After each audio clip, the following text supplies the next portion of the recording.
Hello friends, this is another lecture on application of partial differential equation.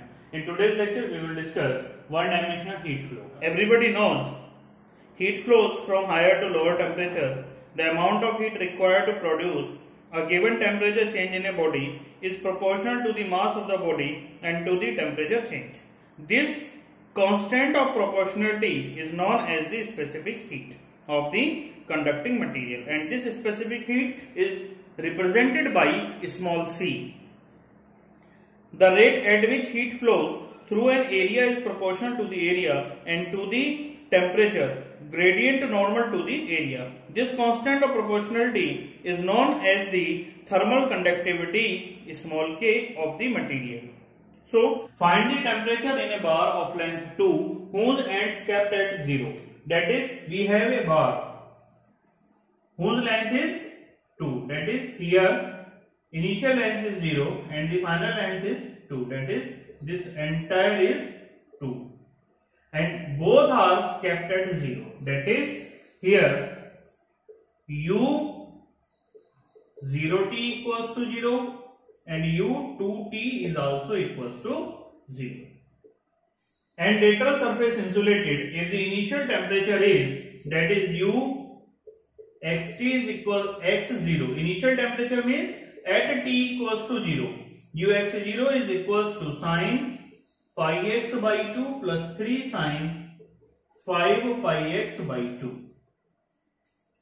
So we have to find the temperature of this particular bar. So first we shall find out what is the initial equation of one-dimensional heat flow.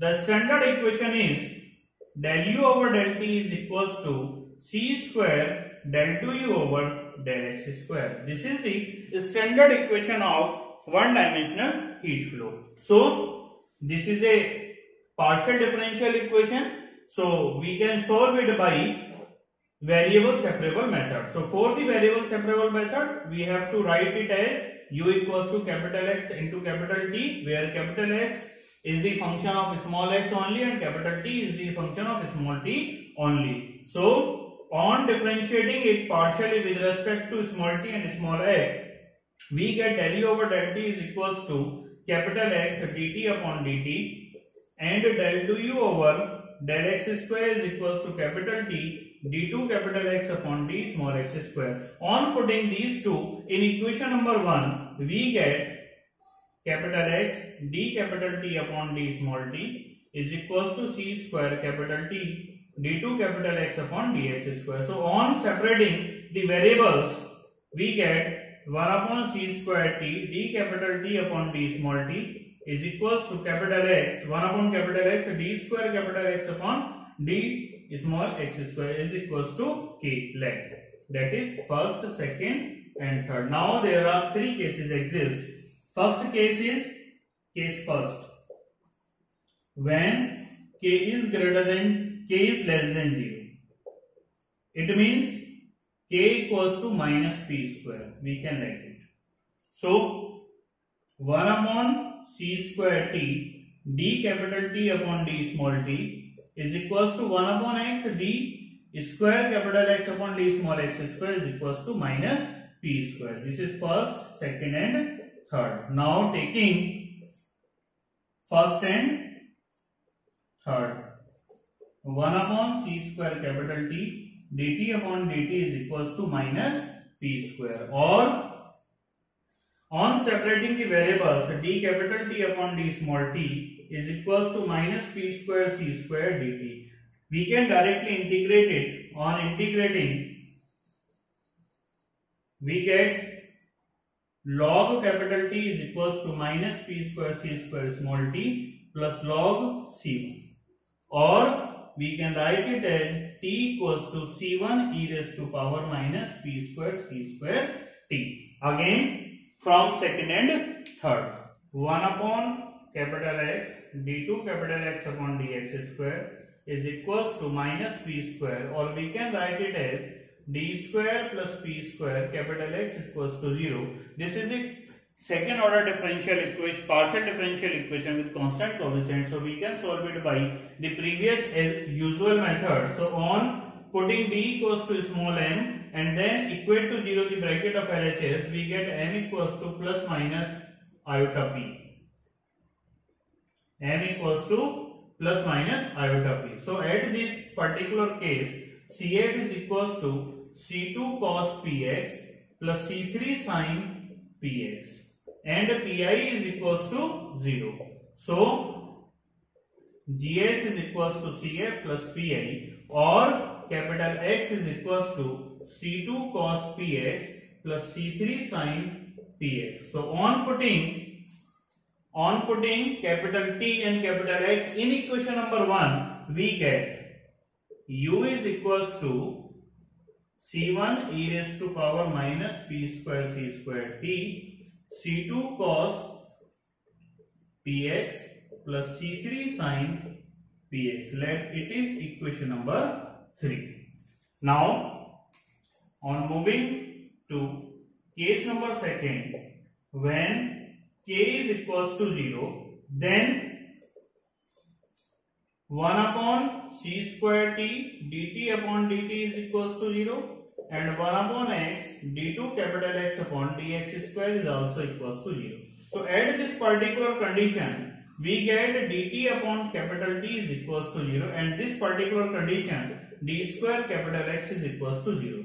So at here, what do we get? Log t equals to log C4. So t equals to C4. And at this particular point, capital X is equals to C5 plus C6x. So on putting capital T and capital X in equation number 2, we get u is equals to C4, C5 plus C6x. This is equation number 4. Now moving on to case number 3.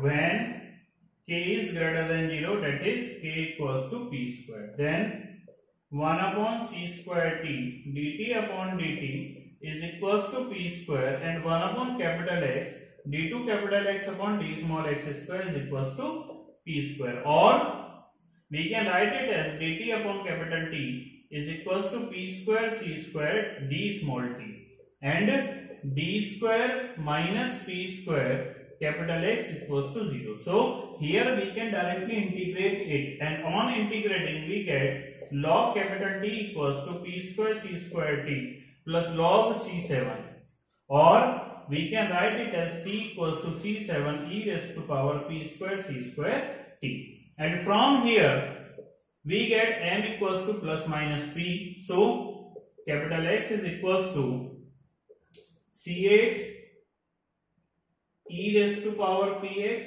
plus c9 e raised to power minus px. So on replacing capital X and capital T in equation number 2, we get u equals to c7 e raised to power p square c square t, c8 e raised to power px plus c9 e raised to power minus px. Let it is equation number 5. Now the main question is, which solution among these three solutions is most appropriate according to the heat equation? So heat cannot move in a particular direction. So this is a linear type of equation. So heat cannot be linear. So solution number 4 cannot be exist. This is an exponential. Now heat cannot move also in exponential form. So this is not the most appropriate solution. So only solution number 3 exists. So this is the most appropriate solution for this particular problem when we consider heat equation. So for this particular solution, now we have to satisfy all these three conditions. So at x equals to 0, u equals to 0 from equation number 3. So 0 equals to c1 e raised to power minus p square c square t c2, because cos px, cos 0 is 0, sin 0, cos 0 is 1, because cos 0 is 1 and sin 0 is 0. So from here we get c2 equals to 0. Put in 3. So u is equals to c1 c3 e raised to power minus p square c square t sine px. So this is equation number 6. Now again add x equals to 2, u equals to 0. So 0 is equals to c1 c3 e raised to power minus p square c square t sine 2p. So from here we can write only sine 2p equals to 0. So from here we can say sine 2p equals to sine n pi, or 2p is equals to n pi. So from here p is equals to n pi by 2. So on putting in equation number 6, we get u equals to c1 c3 e raised to power minus n square pi square c square by 4 t into sine n pi x by 2. This is just like a Fourier sine series. So we shall replace this c1 c3 by sigma bn. So u is equals to sigma n equals to 1 to infinite bn e raised to power minus n square pi square c square t upon 4 sine n pi x by 2. So this is equation number 7. Now for the last condition, at t equals to 0, u equals to sine pi x by 2 plus 3 sine 5 pi x by 2. We get sine pi x by 2 plus 3 sine 5 pi x by 2 is equals to sigma n equals to 1 to infinite bn. When we put t equals to 0, then this entire exponential function will be 1. So bn sine n pi x by 2.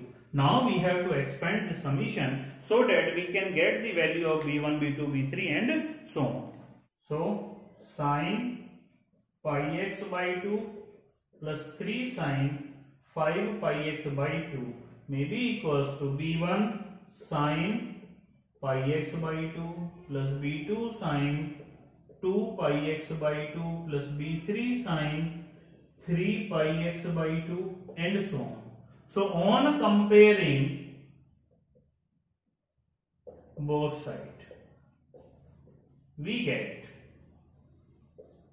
b1 equals to 1, b2 equals to b3 equals to b4 equals to 0, b5 equals to 3 and all rest are 0. So